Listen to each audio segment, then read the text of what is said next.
BFM Business. Avec vous, les réponses à toutes vos questions dans l'entreprise. Sandra Gandoin. Toutes vos questions, toutes nos réponses en direct jusqu'à 13h grâce à nos brillants experts. On est avec vous aujourd'hui comme tous les jours. Pour nous écrire, il y a une adresse à connaître. Sofiane. Avec vous à bfmbusiness.fr, c'est ça, je vais y arriver. C'est l'adresse mail où nous écrire. Il y a aussi le petit QR code que vous pouvez scanner, hop, juste ici.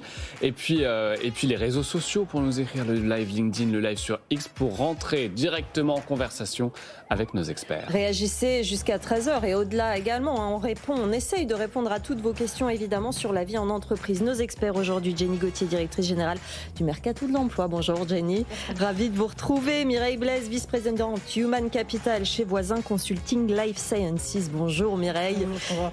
Aymeric Le Breton est à vos côtés, psychologue, président et fondateur du groupe Orientation. On va parler un peu de QVT.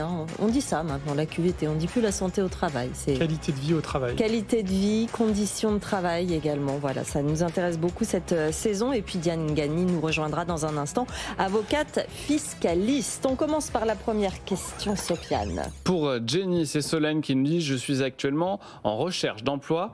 Le chargé de recrutement me propose de faire le premier entretien dans un café. L'exercice est-il différent qu'en face à face dans un bureau ?» Jenny. Alors effectivement, c'est des pratiques qui voient le jour. Il peut y avoir le café, c'est aussi la visio, ça peut être aussi l'entretien en marchant. J'ai entendu aussi parler d'entretien où on va marcher. Alors ce qu'il faut y voir, je crois, c'est que les recruteurs, en tout cas, quand ils le pratiquent, c'est qu'ils veulent décomplexer l'entretien et désacraliser l'entretien. C'est-à-dire qu'on veut sortir de l'entretien qu'on a pu connaître, où on est face à face et où on va avoir un candidat qui peut être extrêmement stressé par l'enjeu et qui va finalement pas se révéler. Donc l'entretien dans un café, ça peut permettre ça. Il ne faut pas qu'on change de bord et qu'on prenne complètement ses aises et qu'on oublie qu'on est à un entretien d'embauche avant tout. Et donc il faut, à mon sens, garder sa posture. Pas oublier que ça va être important, ce qu'on va dire, la façon dont on va être écouté. Et pour un recruteur aussi, de la même façon, ça reste un entretien qui doit être structuré. Je crois que le plus gros challenge dans un entretien dans un café, c'est de faire fi des distractions qu'on peut avoir autour, du bruit, de l'environnement, des personnes qui vont nous parler autour. Donc dans ces cas-là, de bien s'isoler dans le café. Il y a de plus en plus de cafés qui sont faits pour faire des entretiens d'embauche. Nous, on le fait, ça nous arrive. On le fait dans des espaces coworking aussi. On l'a déjà fait dans les parcs pendant les périodes de Covid. Donc je trouve que c'est des pratiques qui sont intéressantes, qui sont à tester, à condition qu'on reste dans des conditions de recrutement et d'entretien professionnel. Je n'avais pas connaissance de ça. Je trouve ça très étonnant de se mettre finalement à ce point au niveau du futur candidat, enfin en tout cas du futur employé. De là à carrément changer les conditions et presque le stress inhérent mais nécessaire à une situation comme celle-là, Mireille. Alors, c'est effectivement pas très nouveau. Il y a certains cafés dans Paris, quand vous y allez à 8h30, vous avez quasiment que des candidats avec des sociétés. Donc, c'est assez surprenant. Je ne vais pas les citer, mais j'en connais quelques-uns. Moi, le commentaire... Alors, il y a deux choses aussi. C'est que ça permet aussi au cabinet de ne pas avoir de bureau.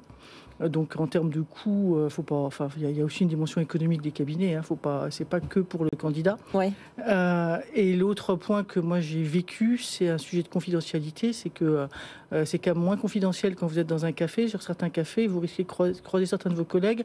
Pour peu qu'ils connaissent le cabinet de chasse qui vous rencontre, ça peut être. Enfin, on sait vite que vous êtes en entretien potentiellement pour changer d'emploi. Voilà. Donc c'est quand même il y a quand même un sujet de confidentialité autour de ça, mais c'est des pratiques très très très courantes. Ah ouais, intéressant, Sofiane. Jenny, est-ce qu'on juge les mêmes choses en tant que recruteur chez un candidat quand on le voit en face à face au siège ou dans un café? Est-ce qu'il y a d'autres dimensions qui rentrent en compte? Je pense par exemple au côté un peu sympa, au profil humain de la personne. Ça change quelque chose, ça, dans un café? Je pense que forcément ça change quelque chose. Après, il faut savoir l'interpréter derrière et pas se dire que c'est acquis.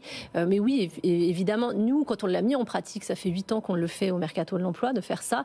Les gens pouvaient être au contraire parfois très inquiets, ils ne comprenaient pas la démarche. Maintenant, ça va beaucoup mieux.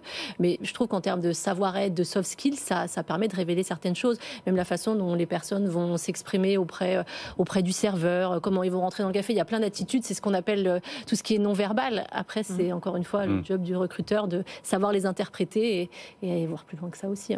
Sofiane. Point très naïf, Qui règle le café? Oui, c'est vrai, ça c'est une C'est question une grande piège. question et une grande inquiétude souvent des candidats aussi. Ouais, je trouve, ouais. Est-ce qu'on annule finalement? Est-ce qu'on Si ça annule explose les un coûts de entretien baisse des qui s'est bien bureaux à passé? payer tous les cafés, finalement, on fait moitié-moitié. Non, c'est comme dans un couple. C'est le recruteur. C'est Mireille qui l'a dit, c'est le recruteur qui paye. Voilà, ça Vous c'est. ne faites pas avoir.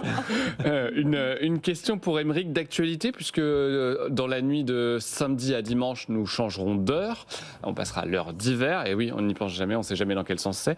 Et Abdel nous demande quels sont les effets de ce changement d'heure sur la santé mentale et physique et comment s'en prémunir. Aymeric? Effectivement, c'est 2 fois par an déjà, et à chaque fois en fait, on se pose cette question comment ça va se passer, et on pense que ça n'a pas d'effet, alors que ça a des effets vraiment. Très fourbe. Hein. Exactement. En fait, ça perturbe quand même les cycles biologiques, c'est-à-dire le sommeil, tout ce qui est alimentation. On s'en rend pas compte, une heure, ça peut paraître anodin, mais chez des personnes qui ont par exemple un sommeil fragile, ça peut vraiment perturber leur sommeil. Moi, ce que je recommande, c'est pour ces personnes-là, en tout cas, qui sont peut-être un peu plus sensibles à ce type de changement, c'est simplement de se préparer, de commencer par exemple à reculer l'heure du repas ou l'heure du coucher dès cette semaine, pour anticiper ce changement, par exemple de 30 minutes. Et comme ça, le changement se fait plus en douceur. Et puis, il y a des personnes qui vont rien sentir, pour qui ça va passer comme une lettre à la poste, si je peux me permettre. Et donc, eux, il n'y a rien à faire, hein, simplement continuer de vivre comme d'habitude. Au-delà du pur sommeil, il y a une question de luminosité, puisque le soir tombe plus vite. Enfin, c'est la sensation qu'on a, il ne tombe pas plus vite, mais enfin, on est décalé. Et c'est aussi ça qui pose un vrai problème physiquement, non? Alors, ça dépend en fait de l'heure à laquelle vous vous réveillez. Et le matin, on gagne de la luminosité, mais c'est le soir qu'on la perd. Voilà, donc ça dépend. Si vous commencez tard à travailler, effectivement, ça va rien changer. Vous allez toujours commencer quand il fait jour. Si vous commencez plus tôt, ça peut être problématique. Oui, mais rester au travail et rentrer quand il fait nuit, c'est quand même le sentiment qu'on a, où on rentre dans cette période un peu compliquée. Ouais, il fait froid, on part du travail, il fait nuit, on y rentre, il fait nuit aussi. Ça a un rôle sur le mental. Là, c'est quand même la saison à la fois de l'ouverture de la raclette et en même temps de la nuit pendant 3 mois. En fait, j'ai l'impression que moi, ce changement d'heure, on l'a gardé parce que c'est un peu un rituel justement d'entrer dans l'hiver. C'est ce qu'il dit à tout le monde. Voilà, ça y est, on rentre dans la saison. On va pas y couper. C'est un peu un rituel collectif parce que sinon, ça n'a strictement aucune utilité. On a beaucoup parlé des économies d'énergie, etc. Mais les études montrent que ça n'a aucune utilité. Mais c'est une espèce de rituel social pour dire là, on est en hiver, là, on rentre dans l'été, et ça permet à tout le monde quelque part de se préparer à ce changement. Réagissez à nos sujets. Posez vos questions à nos experts à l'adresse avecvous@bfmbusiness.fr. Sofiane. Vous aussi, vous n'y couperez pas. La question du jour, celle qu'on vous a posée sur les réseaux sociaux, on parle aujourd'hui d'une étude de Malakoff Humanis qui est parue au début de semaine. Elle est intitulée « Les leviers des politiques RH attractives ». On parle en fait des avantages sociaux en entreprise et on y apprend que 39% des salariés interrogés connaissent mal leurs avantages sociaux et salariaux. On vous a donc posé la question sur nos réseaux sociaux, sur votre connaissance des droits de votre entreprise. Et on a parce que ça nous a fait rire, on vous dévoilera les résultats tout à l'heure, mais Jean-Louis, qui est coach, nous dit « Pensez-vous, vous, être au fait de tous vos devoirs en entreprise ?» Il préfère renverser la tendance. Et quand on regarde cette étude, on apprend que c'est d'autant plus vrai, cette méconnaissance de nos droits, dans les petites entreprises, celles de moins de 9 salariés. 49% des personnes interrogées disent ne pas les connaître. Dans les entreprises de plus de 50 salariés, là, c'est une petite majorité qui estime les connaître et savoir qu'ils sont nombreux. Ça m'a étonné à première vue, Mireille, parce que je me suis dit, finalement, on est censé être en lien plus direct dans une PME. On peut aller voir son responsable RH ou son patron, et pourtant, on ne le fait pas. Alors, tout ce qui est avantages sociaux, il y a aussi toute la partie épargne salariale. Enfin, souvent, les gens pensent à ça, participation, intéressement, épargne salariale. Pas que. Mais sur ces sujets-là, aujourd'hui, c'est des choses qui sont extrêmement normées, dans lesquelles on a des communications qui sont faites par, les prestataires, qui sont un petit peu comme, vous avez vos relevés de banque, etc. C'est-à-dire qu'on est dans quelque chose aujourd'hui où il y a une communication active des prestataires, pas forcément aussi active des entreprises. C'est sûr que dans une petite entreprise, peut-être que c'est moins intégré puisqu'on sait que le travail est fait. Je veux dire ça comme ça, et que donc on n'a pas de spécialistes compensation and benefits pour gérer ça. Et donc, du coup, les gens, ils doivent aller regarder ça comme ils vont regarder leur relevé de banque ou autre chose. Et je pense que c'est là le sujet. Mais fondamentalement, l'information, elle est faite de la même manière partout, puisqu'on est extrêmement encadré dans l'information faite sur ces sujets-là. Aymeric ? Je pense que dans les petites entreprises, les dirigeants sont souvent eux aussi pas assez informés en fait sur ce qu'ils peuvent mettre en place. En réalité, parler d'intéressement de participation, je pense que c'est pas forcément clair dans la tête de tous les dirigeants de PME de la manière de mettre ces dispositifs en place. Ils peuvent avoir peur parce que c'est un peu complexe. Il y a également plein d'autres dispositifs, je parle même des chèques restaurants, des choses comme ça qui sont pas forcément mises en œuvre parce qu'on a l'impression que c'est complexe, on voit pas l'intérêt ou les avantages. Donc je pense que ça joue aussi sur le degré d'information du salarié. Est-ce que le moment où on s'y intéresse pas le plus, c'est justement peut-être le recrutement ? Et il y a beaucoup de demandes, on sait, par rapport évidemment au niveau de salaire, mais aussi les avantages, le télétravail, les conditions de vie dans l'entreprise. Est-ce que c'est là que finalement on pose le plus ce genre de questions, Jenny ? C'est très juste, et c'est pour ça que les petites entreprises sont peuvent être plus pénalisées parce qu'elles sont moins au clair des avantages sociaux dans l'entreprise, elles communiquent moins bien, elles sont aussi moins bien outillées. Moi, je viens d'une grande entreprise où on savait exactement où on pouvait retrouver toutes nos informations sur nos salaires et les avantages sociaux. Dans les petites entreprises, il y a beaucoup moins ça, et il n'y a souvent pas de service RH. Et effectivement, ce qui va être un enjeu pour les entreprises, c'est dans les périodes de recrutement, notamment dans notre marché du recrutement qui est sensible aujourd'hui, ça va être un atout d'attractivité, de fidélisation des collaborateurs. Donc c'est à ce moment-là où c'est bien pour les entreprises de voir ce qu'elles ont en interne. Et petit aparté, ce qu'on voit émerger, c'est beaucoup de pratiques d'avantages sociaux aujourd'hui qui sont très très innovants. J'ai entendu parler très récemment des TTR, des temps de trajet responsables, des trajets qui vous sont remboursés si vous prenez pas l'avion pour faire un déplacement, mais que vous allez plutôt prendre Donc il y a aussi plein de choses innovantes qui existent en termes d'avantages sociaux qui sont intéressants à voir pour attirer des collaborateurs. On innove aussi là-dedans, Sofiane. L'innovation devrait concerner les plus jeunes avant tout. Ouais. Et pourtant, quand on regarde les résultats du sondage, ça n'a pas l'air d'être le cas.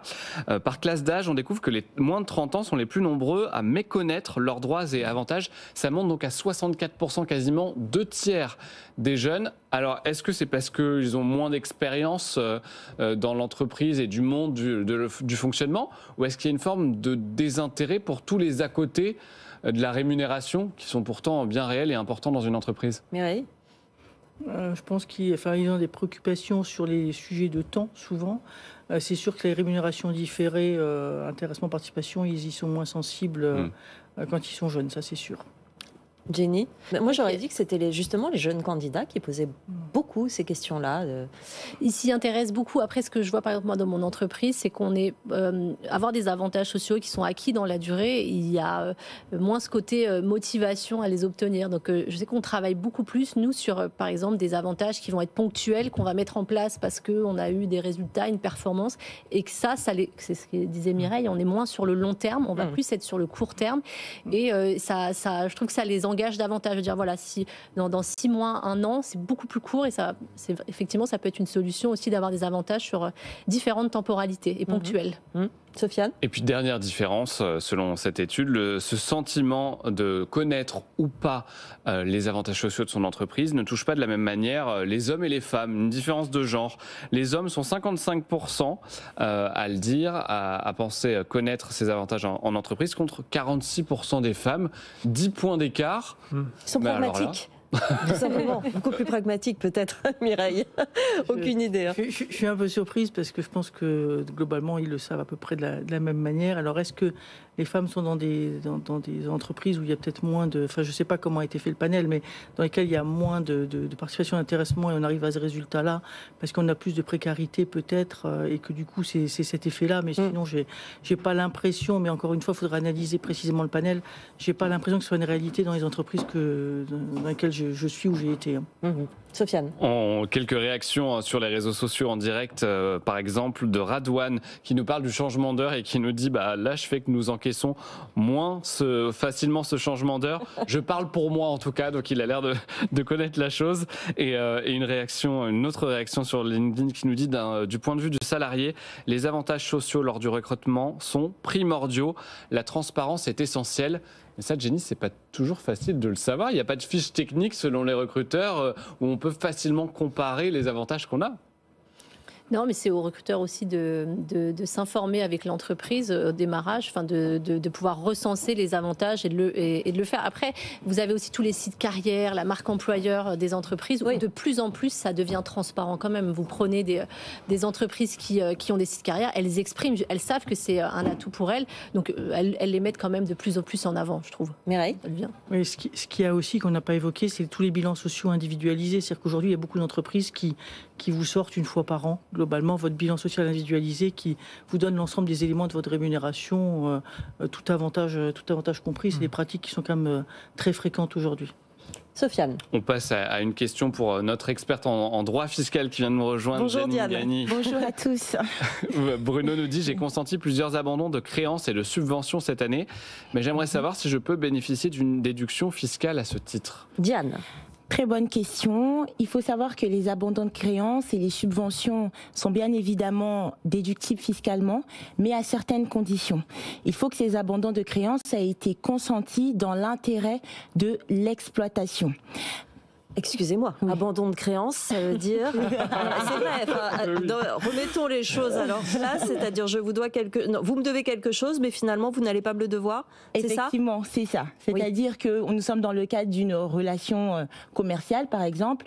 J'ai exécuté une prestation pour une entreprise qui ne m'a pas réglé et je décide que je ne récupérerai pas l'argent que cette entreprise me doit au titre de la prestation que j'ai exécutée. D'accord, donc ça j'ai compris. Oui. Donc du coup derrière.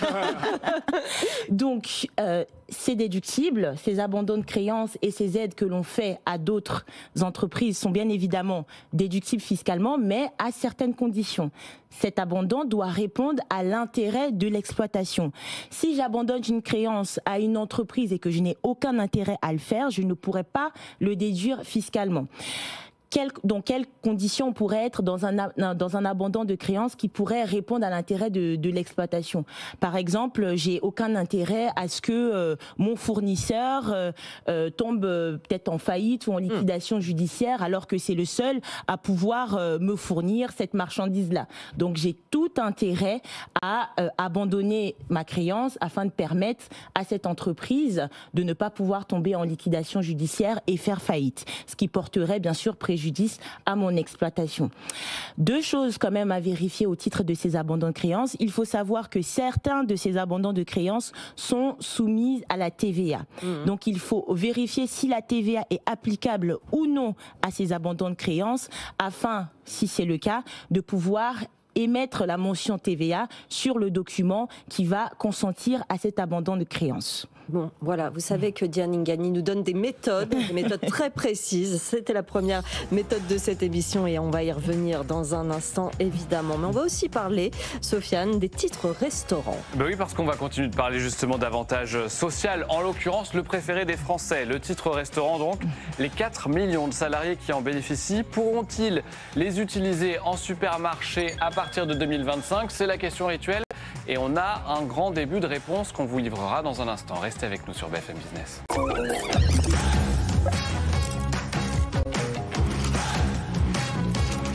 BFM Business, avec vous, les réponses à toutes vos questions dans l'entreprise.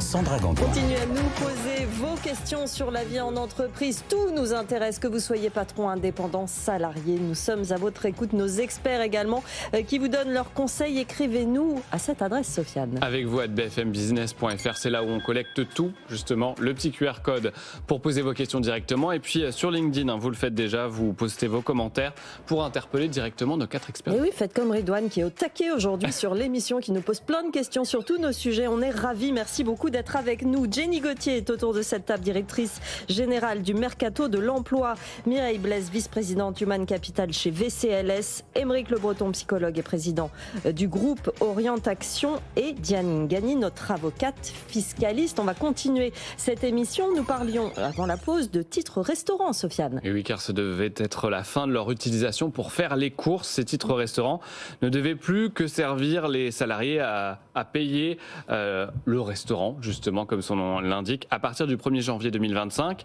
Mais voilà, 96% des Français se disent pour la prolongation de la dérogation qui a été instituée en 2022 au nom de l'inflation. Et donc la secrétaire d'État à la consommation qui s'appelle Ben voilà. Mais Exactement. Laurence Garnier, on va apprendre à la connaître. Voilà, ils sont tous nouveaux, on apprend à les connaître. Elle affirme dans les colonnes du Parisien ce matin que le gouvernement souhaite le prolongement d'1 an. On a l'impression qu'à chaque fois, on dit la même chose, on repousse pour quelques mois, et en fait, on ne va jamais y revenir.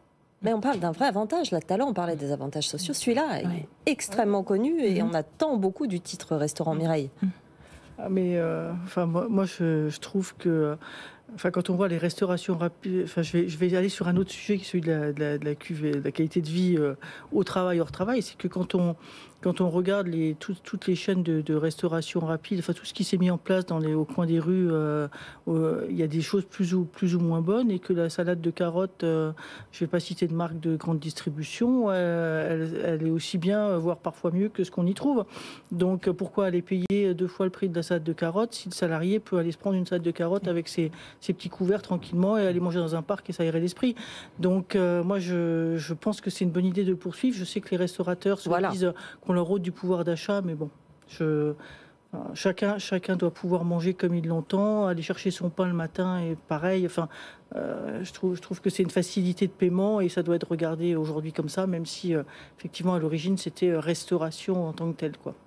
Ce qui provoque évidemment la colère, notamment de l'UMIH, les syndicats représentants du secteur qui disent vous allez nous faire couler à ce petit jeu-là, et puis surtout que c'était une manne financière pour eux assez importante.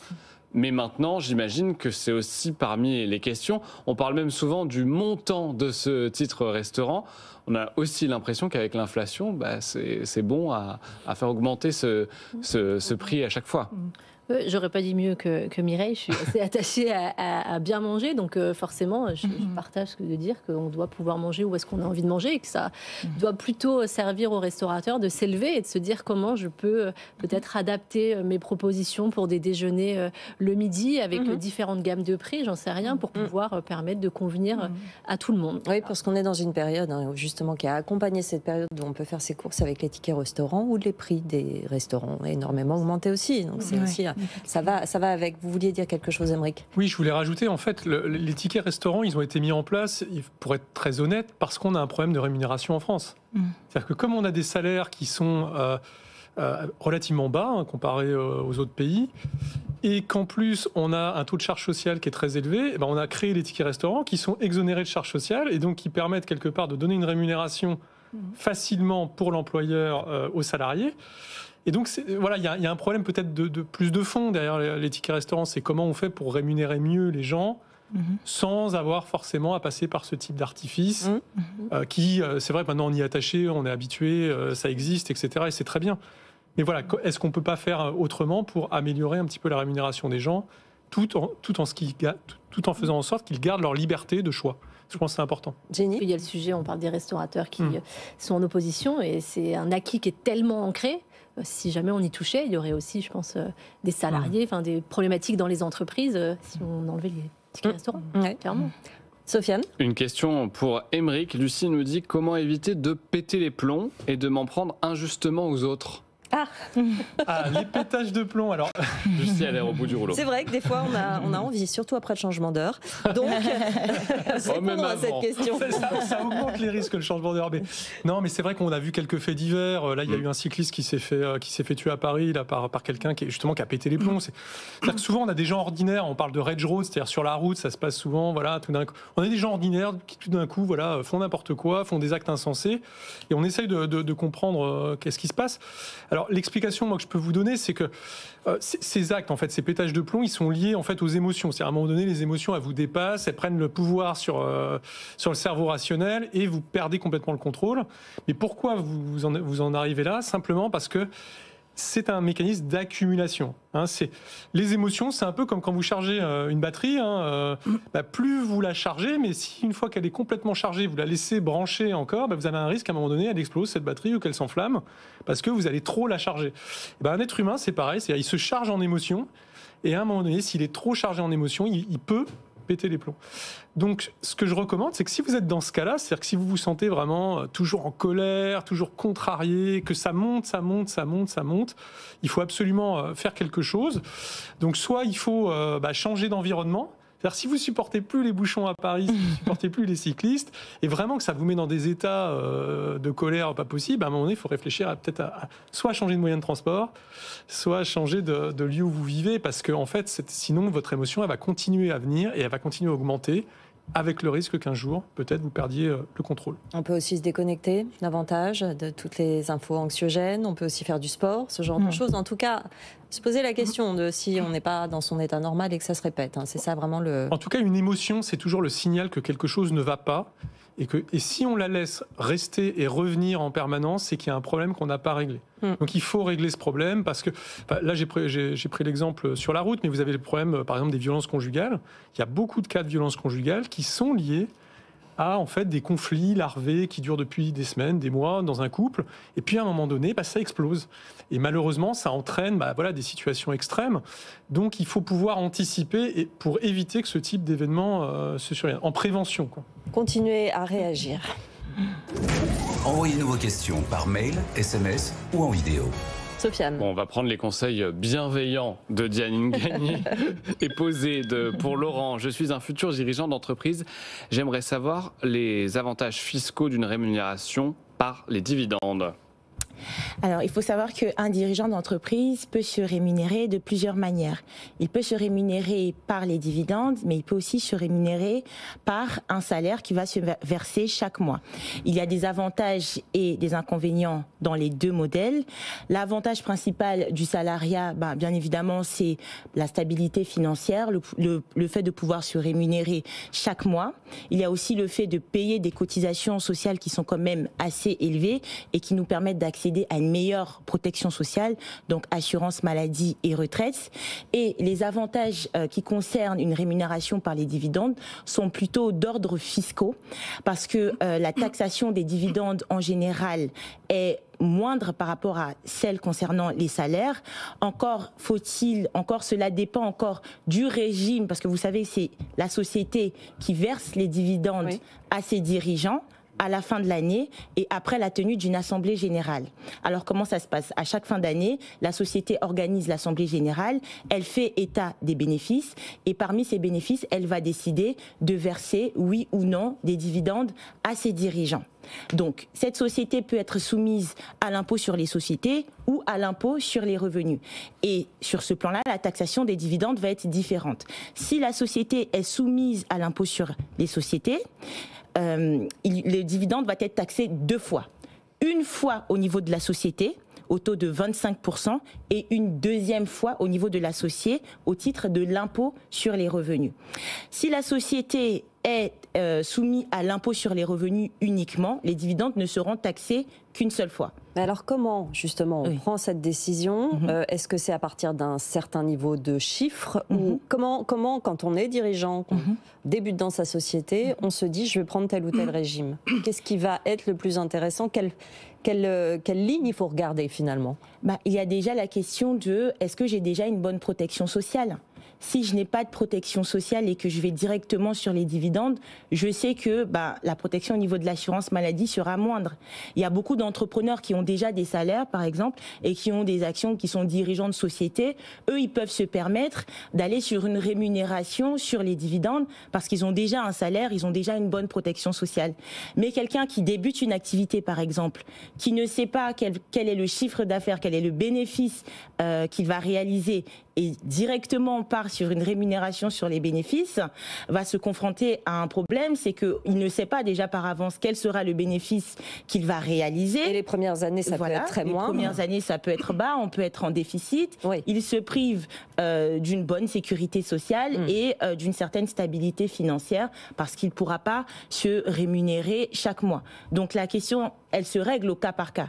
Effectivement, il y a des seuils aussi où il est plus préférable d'aller sur des salaires. Et puis, il y a surtout la question de la cotisation sociale. Est-ce que je suis déjà bien assurée ? Est-ce que j'ai déjà un salaire ? Est-ce que c'est un début d'activité ? Quelle sera la portée de mon activité ? Etc. C'est vraiment à toutes ces questions qu'il faut répondre pour pouvoir faire le choix le plus judicieux. Et là encore, on a envie de vous dire, faites-vous accompagner par une bonne avocate fiscaliste, par exemple, mais pas que. Faites-vous accompagner dans tous les domaines de la création d'entreprise en tout cas. Sofiane. Vos réactions sur les réseaux sociaux et notamment celle de Mounir, on ne l'a pas abordé, mais il nous dit le télétravail, c'est une bonne raison, c'est un argument en tout cas pour reconduire l'utilisation de ces titres resto dans la grande distribution. Ah, mais oui. C'est vrai que c'est du temps qu'on ne passe pas forcément à aller au restaurant ou dans une cantine d'entreprise. Et on mange sa salade de carottes, Mireille.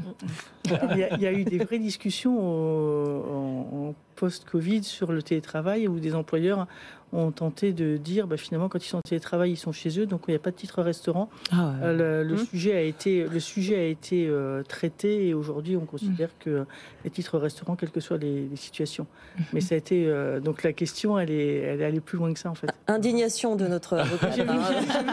Très clairement. Ça a été un vrai sujet. Ouais. C'est derrière nous. C'est derrière nous, exactement, heureusement. Sofiane. On passe à l'actu du jour. Recrutement, est-ce la fin de la ruée sur les emplois industriels? On en parle parce que, on l'a évoqué dans le journal, le groupe minier français Eramet suspend son usine de recyclage de batteries à Dunkerque. L'argument, pas d'approvisionnement, pas de clients. Le géant s'était allié à Suez en 2023. Le projet de son usine d'hydrométallurgie de recyclage des batteries est donc suspendu. En Allemagne, c'est un peu la même chose. Même tonalité, des usines de voitures électriques ferment face à la chute des ventes. Et pourtant, que n'a-t-on pas entendu et dit sur la mobilité douce, la mobilité verte qui était censée être le nouvel Eldorado pour offrir des emplois à tout le monde? Et signe que ce n'est pas un cas isolé, un chiffre, celui du climat des affaires en octobre, on l'a depuis ce matin. Il s'obscurcit fortement dans l'industrie, il passe en un mois de 99 à 92, donc 100 c'est la stabilité, donc là on est vraiment descendu. Ça plombe fortement l'indicateur français au global. On a envie de dire, pourtant, on en a vu des campagnes pour aller dans l'industrie. Jenny. C'est sûr que c'est quand on voit des grandes entreprises comme ça qui font face à des situations compliquées, ça peut nous interroger sur les besoins en recrutement et surtout, c'est même en amont, en fait, sur la formation de nos jeunes, vers quoi les orienter quand ils peuvent voir de tels sujets. Après, je pense que l'emploi, le marché du travail, c'est une question de cycle aussi. Il ne faut pas complètement changer la façon dont on va se projeter dans son avenir, parce que des situations en difficulté comme ça, il faut se réinventer. Enfin, voilà, c'est facile à dire maintenant. Là, je pense qu'il faut surtout voir que la situation, elle est compliquée et difficile, et c'est comment on accompagne déjà les collaborateurs dans le changement. Mais il ne faut pas non plus remettre tout en question sur les métiers de l'industrie. Il y a de très belles industries encore en France. Il y a des métiers qui existent et qui sont beaux, et où en interne, les entreprises font ce qu'il faut pour réinventer les métiers. Bon, justement, pour pas trop vous plomber le moral, on a quand même une bonne nouvelle ce matin. L'entreprise Safran lance une campagne de recrutement qui vise précisément les non-diplômés en aéronautique. La promesse, c'est que vous soyez fleuriste, boucher ou bijoutier. Safran vous forme en quelques mois et vous propose un poste d'agent de montage dans ses ateliers. Vous avez des affiches comme celles qu'on peut voir si vous êtes avec nous à la télévision, où en fait justement on met en avant coiffeur, ambulancier, les métiers d'avant, les métiers précédents des gens qui ont rejoint l'entreprise. Alors, avant d'être embauchés, les salariés passent d'abord une série de tests. Une fois sélectionnés, ils sont formés pendant 6 mois en alternance. Et on ne pense pas forcément au fait qu'on puisse travailler dans l'aéronautique quand on n'a pas de diplôme, surtout dans le pays où on regarde beaucoup les diplômes, Jenny. Donc, je ne les avais pas vues, ces campagnes, elles font beaucoup de bien, je trouve. Ça fait partie des pratiques de se réinventer et de dire qu'on peut faire beaucoup de métiers, même sans avoir les qualifications. Et ce qui est important, c'est d'avoir envie, d'être motivé, d'être formé. Et les entreprises ont bien compris aussi de se dire que la formation, elle passe aussi en interne et qu'on peut, aujourd'hui, je crois qu'on a plusieurs carrières dans une même carrière, qu'on peut se reconvertir professionnellement. Et je crois que c'est un vrai enjeu pour les entreprises et elles l'ont bien compris à travers ces campagnes, qu'il n'y a pas que le diplôme. Je suis d'accord avec ça. Est-ce que dans le contexte politique, on a commencé à en parler hier, vous sentez un air de repli des entreprises dernièrement, notamment sur les recrutements, les décisions politiques, le contexte économique, l'incertitude qui s'installe dans les prochains mois? Est-ce que vous sentez dans les entreprises que vous étudiez, que vous fréquentez, ce genre de tendance ou pas vraiment encore, Jenny? Si, on le sent un petit peu, évidemment. Après, c'est très lié à la personnalité du chef d'entreprise aussi, mais on a n'a pas des arrêts de recrutement, en tout cas c'est ma perception, hein, mais on a beaucoup de décalage, on a eu beaucoup de décalage de prévision de recrutement, des recrutements qui pouvaient se faire à la rentrée, et avec le contexte politique où les chefs d'entreprise me disent on va attendre de voir ce qui se passe. Oui. Là, il y a eu le nouveau gouvernement qui est arrivé et on va peut-être reporter nos projets de recrutement sur début d'année 2025. Mireille?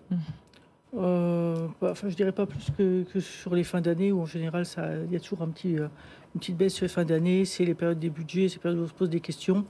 Donc pas plus que ça, je voyais juste que le taux de chômage, il prévoyait qu'il resterait relativement stable, voire un petit peu augmenté. J'ai aussi vu que sur l'intérim, dans les chiffres, il y avait une baisse de l'intérim, ce qui est généralement un indicateur assez fort d'un petit ralentissement où on commence à se dire bon, on limite ces dimensions-là. Donc il y a probablement effectivement un ralentissement.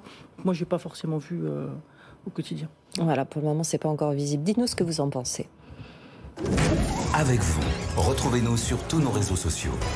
Sofiane. Justement, recrutement. Maëlle nous dit, je viens à 2 reprises de recruter un salarié qui finalement ne rejoint pas notre entreprise. J'ai pas envie que ça se reproduise. C'est une perte de temps et d'énergie. Ah, Mireille. Oui, alors il faut savoir que le pourcentage de salariés qui ne rejoignent pas l'entreprise, c'est 35%. Donc c'est 1 sur 3 quand même. Hein. Ça fait plus Après un process de recrutement, quand on est allé au bout, on signe le contrat et puis le jour où la personne doit arriver, elle n'est pas là. Il y a 35% à ce stade-là qui ne viennent pas. Oui. Ah oui. Donc c'est pas neutre quand même. Alors après, qu'est-ce qu'on peut faire ? C'est vrai qu'un salarié, quand il signe un contrat, enfin quand il a une promesse d'embauche d'un employeur, il est libre. Il se dit de toute façon je vais bouger. Et donc soit l'ancien employeur veut le garder, ce qui arrive parfois, et donc il reste. Soit donc il vient avec sa promesse d'embauche, il vient renégocier un certain nombre de choses avec son employeur. Ça c'est un certain nombre de cas. Et sinon dans les autres situations que vous pouvez trouver, les gens ayant cherché ce marché du travail se voient offrir d'autres propositions qui peuvent arriver dans le laps de temps. Ils ont une promesse d'embauche et pas forcément un contrat qu'ils ont signé. Moi, je milite beaucoup pour faire un contrat signé parce que l'engagement n'est pas le même que d'avoir simplement une promesse d'embauche, parce que c'est mon avis. Et donc, ils se disent, finalement, si j'ai une deuxième promesse d'embauche plus intéressante, etc. Et à l'arrivée, la société qui se dit, il va arriver dans 2 mois parce qu'il a une période de préavis, et le salarié n'arrive pas. Donc, qu'est-ce qu'il faut faire ? C'est garder le contact, 2, vérifier comment ça se passe avec son employeur dans cette période-là en disant est-ce que vous l'avez annoncé, etc. Donc c'est communiquer avec la personne.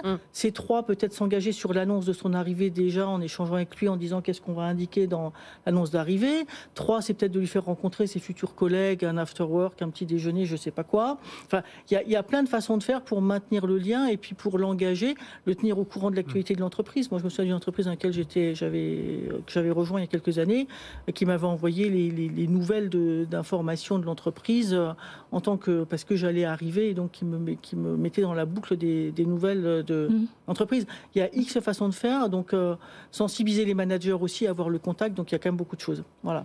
Est-ce que vous dites ça quand vous dites faire rencontrer les collègues, aller sur site, etc. C'est aussi pour avoir, quand on peut être employé, ce sentiment de culpabilité de se dire je les ai rencontrés, je vais pas les planter maintenant, alors que si effectivement on a fait le recrutement en visio, on se dit c'est pas grave, je l'ai jamais rencontré le recruteur, donc après tout je peux le planter. C'est certain que établir le contact, mais c'est vrai en entreprise au quotidien, c'est le sujet du full télétravail versus travail hybride, c'est que plus vous êtes en connexion, plus vous allez effectivement hésiter à faire marche arrière, c'est évident. Je vais pas dire le contraire. Jenny, pour ça il faut faire un entretien dans un café. Mais blague à part, à la limite, moi je préfère qu'un candidat il me réponde et qu'il me dise qu'il n'ira pas au bout, plutôt qu'il vienne en entreprise, parce qu'on parlait de 35% qui ne rentrent pas dans l'entreprise. Après, le taux de départ aussi pendant la période d'essai, il est énorme en entreprise, je crois qu'il est entre 20 et 30% aussi.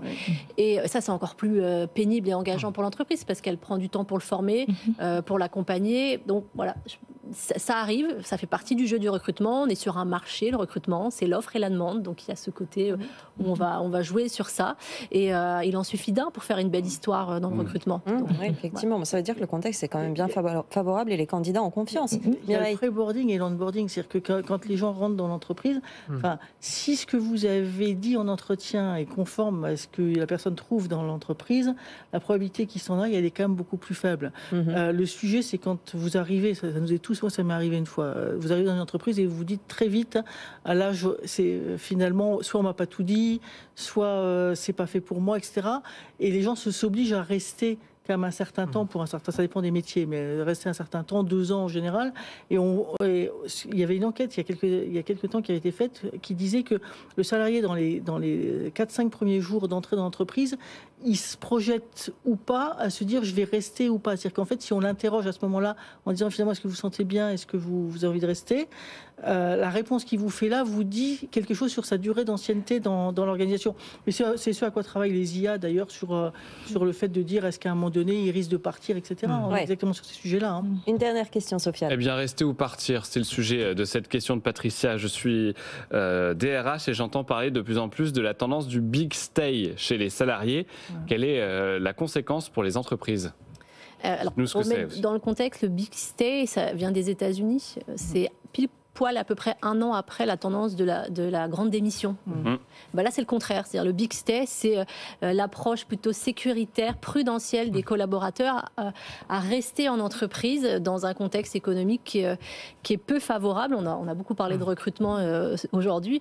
Il y a eu quand même, les entreprises recrutent un petit peu moins. La DRS, elle a sorti ses chiffres sur le deuxième trimestre 2024. Il y a moins 1,5% d'embauche. Donc, c'est légèrement inférieur. C'est pas non plus catastrophique, mais voilà, ce mouvement-là, il peut exister. C'est big stay, on aime bien cette approche RH. On reste au chaud, quoi. On reste au chaud. Ce qui est bien. C'est une bonne nouvelle ou pas ? Oui, c'est ça que je. Ce qui peut être bien, à condition effectivement que le salarié soit motivé, comme expliquait Mireille, qui sont engagés. Sinon, s'il reste 2 ans pour rien faire, c'est pas forcément une bonne nouvelle. Mais dans ces cas-là, effectivement, il faut trouver les moyens de engager, mobiliser ses collaborateurs. Ça passe par les évolutions professionnelles qu'on peut avoir. Mais voilà, ça s'appelle le big stay.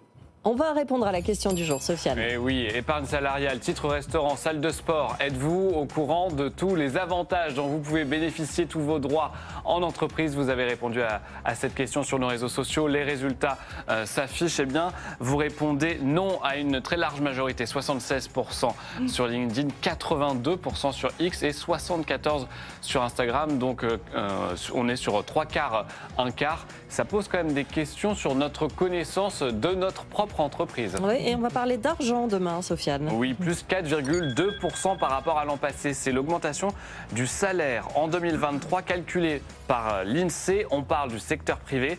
Une hausse qui est importante et qui est évidemment liée à l'inflation. Ce salaire mensuel moyen, il est de 2 735 € net. Alors dites-nous, en toute transparence, est-ce que vous gagnez plus ?